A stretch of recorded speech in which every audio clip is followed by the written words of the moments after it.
आदरणीय देवियों और सज्जनों, आज हम एक ऐसे श्लोक के माध्यम से परमात्मा की उस अनंत यात्रा पर चलेंगे जो विविधता के रंगों को पार कर एकत्व की ओर ले जाती है।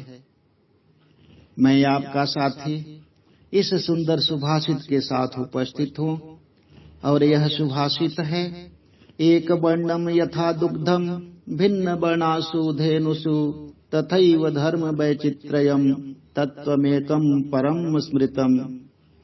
अर्थात गायें कई रंग की होती हैं, कोई काली, कोई भूरी, कोई सफेद तो कोई चितकबरी, लेकिन जब उनका दूध निकाला जाता है तो इन सभी गायों का दूध एक ही रंग का होता है, सफेद। वैसे ही विभिन्न धर्मों की विविधताओं के बावजूद परम तत्व एक ही है, यानी विभिन्न धर्म पंथ एक ही परम सत्य की सीख देते हैं। यह एकता का संदेश है। विविधता तो सिर्फ बाहरी सतह पर है, लेकिन मूल में सब एक। प्रिय मित्रों, कल्पना कीजिए कि एक चारागाह है जहां काली, भूरी, सफेद, लाल विभिन्न रंगों की गायें चर रही हैं। लेकिन जब आप उनसे दूध निकालते हैं तो हर बूंद शुद्ध और सफेद रंग का होता है। रंग भिन्न हैं लेकिन सार एक। ठीक वैसे ही दुनिया में हिंदू, मुस्लिम, सिख, ईसाई, जैन, बौद्ध अनगिनत धर्म हैं। प्रत्येक के अपने रीति रिवाज, पूजा पद्धतियां, ग्रंथ और त्योहार, लेकिन इन सब के मूल में क्या है? एक ही परम सत्य, एक ही परम तत्व, वह एक ईश्वर जो सभी को एक सूत्र में बांधता है। यह श्लोक आदि शंकराचार्य की परंपरा से प्रेरित लगता है, जहां अद्वैत वेदांत कहता है सर्वम खलविदम ब्रह्मा, यानी सब कुछ ब्रह्म ही है।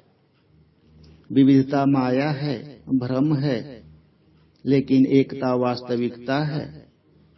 यह श्लोक हमें सिखाता है कि धर्म बांटने के लिए नहीं, जोड़ने के लिए है।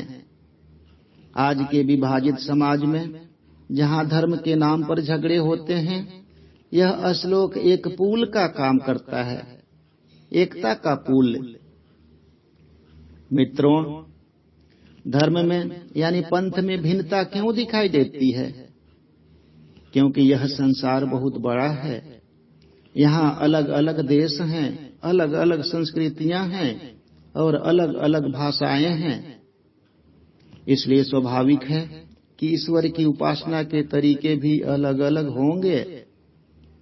कहीं मंदिर हैं, कहीं मस्जिद हैं, कहीं चर्च हैं तो कहीं गुरुद्वारे हैं, लेकिन सबकी प्रार्थना का लक्ष्य एक ही है, परम सत्य, परमात्मा।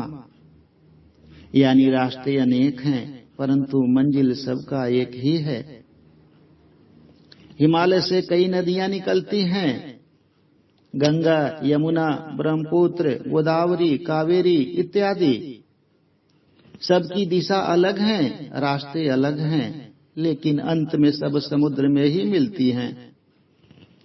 इसी प्रकार मानव जीवन के आध्यात्मिक मार्ग भले ही अलग अलग हों, लेकिन उनका लक्ष्य एक ही परम सत्य है। यदि आप पानी मांगेंगे तो हिंदी में कहेंगे पानी, संस्कृत में कहेंगे जल, अंग्रेजी में वाटर और तमिल में तन्नी। नाम बदल गया, भाषा बदल गई, लेकिन वस्तु वही है। इसी तरह भगवान, ईश्वर, अल्लाह, गॉड नाम भिन्न है परंतु परम सत्ता एक ही है। चलिए अकबर के दीने इलाही पर विचार करते हैं।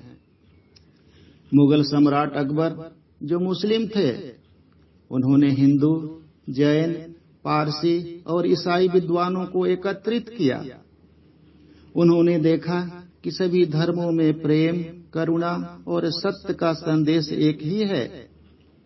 जैसे दूध एक रंग का, वैसे ही भक्ति एक। अकबर ने सुलह कुल की नीति अपनाई, यानी सभी धर्मों का सम्मान। परिणाम क्या हुआ? साम्राज्य में शांति। क्या हम इससे सीख नहीं सकते? जब हम विविधता को स्वीकार करेंगे तो एकता स्वाभाविक हो जाएगी। स्मरण कीजिए स्वामी विवेकानंद का शिकागो का भाषण 1893 में विश्व धर्म संसद में। विवेकानंद ने कहा, सभी धर्म सत्य हैं। उन्होंने हिंदू धर्म की सहिष्णुता को दिखाया, लेकिन मूल में सभी के एक ईश्वर को। कल्पना कीजिए, एक हिंदू सन्यासी अमेरिका में खड़े होकर कहते हैं कि जैसे नदियां समुद्र में मिल जाती हैं, वैसे ही सभी धर्म परमात्मा में विलीन हो जाते हैं। विवेकानंद ने दुनिया को दिखाया कि धर्म विविध हैं, लेकिन तत्व एक। आज जब हम सोशल मीडिया पर धर्म के नाम पर बहस देखते हैं, तो विवेकानंद की यह मिसाल हमें शांत करती है। कल्पना कीजिए महात्मा गांधी जी का राम राज्य। महात्मा गांधी जो हिंदू थे, कुरान पढ़ते थे, बाइबिल का सम्मान करते थे। वे कहते हैं भगवान सबके हैं। जब वे नमक सत्याग्रह चला रहे थे तो हिंदू मुस्लिम एक साथ थे। विविधता में एकता, जैसे गायों के दूध में। गांधी जी ने सिद्ध किया कि जब हम सतह के रंग भूलकर मूल तत्व को पकड़ते हैं तो क्रांति संभव है। सूर्य जब उदय होता है तो वह यह नहीं देखता कि यह हिंदू का घर है, यह मुसलमान का घर है, यह अमीर का घर है या यह गरीब का घर है। उसका प्रकाश सब पर समान रूप से पड़ता है। यही धर्म की भावना है, समानता और करुणा। कबीरदास कहते हैं, माटी एक अनेक भाड़े, यानी मिट्टी एक ही है, लेकिन उस मिट्टी से अनेक तरह के बर्तन बन जाते हैं। इसी प्रकार मानवता एक है, रूप अनेक हैं।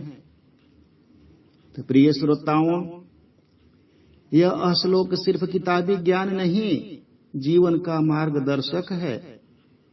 कल्पना कीजिए, आपका पड़ोसी मुस्लिम है, आप हिंदू।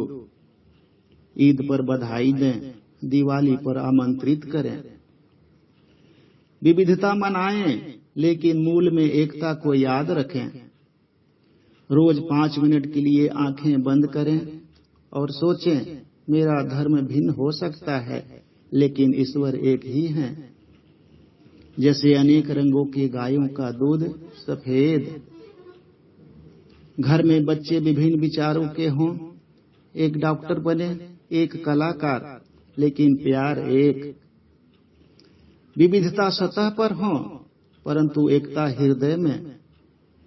हमारे शास्त्रों ने कहा है, एकम सद विप्रा बहुधा वदंती, मतलब सत्य एक है, विद्वान उसे विभिन्न नामों से पुकारते हैं। तो मित्रों, आज हमें अपने आप से एक प्रश्न पूछना चाहिए, क्या हम धर्म को समझ रहे हैं या केवल परंपरा निभा रहे हैं? सच्चा धर्म मनुष्य को अहंकार से दूर और विनम्रता के करीब लाता है। इसलिए मित्रों, जब भी आप अलग अलग रंग की गायों को देखें तो इस सुभाषित को याद कीजिए, एक वर्णम यथा दुग्धम भिन्न वर्णासु धेनुषु तथैव धर्म वैचित्र्यम तत्वमेकम परम स्मृतम।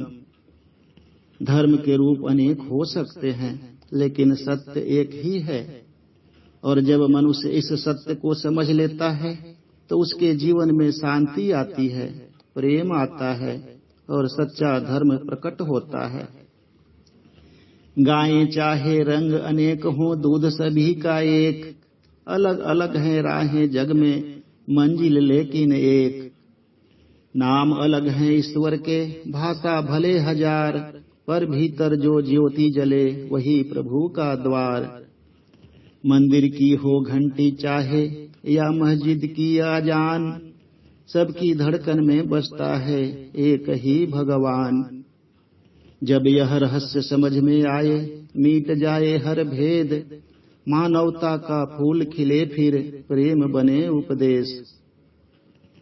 तो प्यारे मित्रों, आज से हम यह संकल्प लें कि विविधता को गले लगाएंगे और एकता में जिएंगे। इसी विचारधारा के साथ आज के इस संदेश को मैं यहीं पर समाप्त करता हूं। अगर यह संदेश आपको अच्छा लगा हो तो इसे अवश्य ही अपने मित्रों और परिवारों में साझा करें और चैनल को सब्सक्राइब करें। इसी प्रकार के एक आध्यात्मिक चिंतन के साथ अगली बार पुनः आपके पास आऊंगा। तब तक के लिए आप सभी को मेरे तरफ से नमस्कार। जय हिंद, जय भारत।